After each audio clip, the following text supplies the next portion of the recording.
Wakati wajumbe wawili walipotumwa Yeriko kwenda kupeleleza nchi kama walivyoagizwa, watu wa Yeriko walitaka kuwaangamiza. Rahabu kahaba kawaficha wakatoka salama. Wakati wajumbe wawili walipotumwa Yeriko kwenda kupeleleza nchi kama walivyoagizwa, watu wa Yeriko walitaka kuwaangamiza.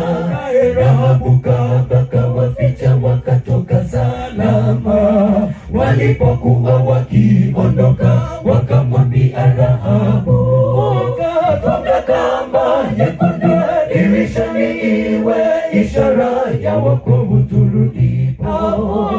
Funga kamba nyekundu dirishani iwe ishara ya wokovu turudipo. Kamba nyekundu inawakilisha damu ya Yesu na wokovu wetu. Zichore katika miimo ya malango yako. Kamba nyekundu ilimwokoa Rahabu kahaba na jamaa zake. Kamba nyekundu inawakilisha damu ya Yesu na wokovu wetu. Zichore katika miimo ya malango yako. Kamba nyekundu ilimwokoa Rahabu kahaba na jamaa zake.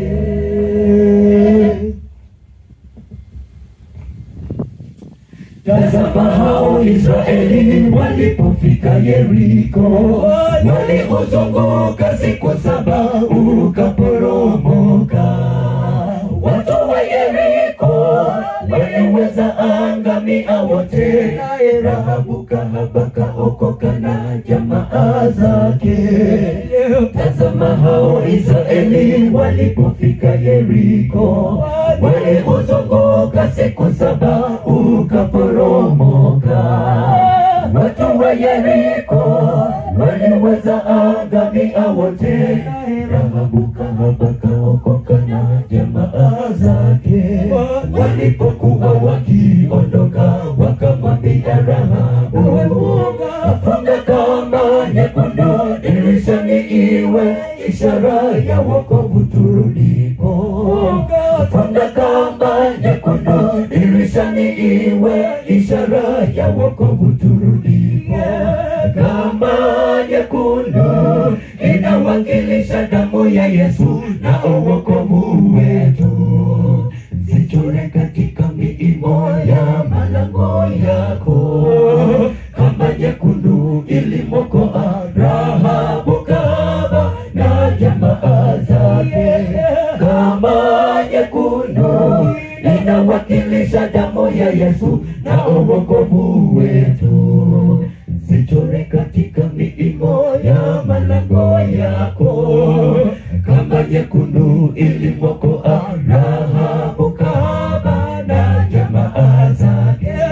Kamba nyekundu inawakilisha damu ya Yesu na wokovu wetu. Zichore katika miimo ya malango yako. Kamba nyekundu ilimwokoa Rahabu kahaba na jamaa zake.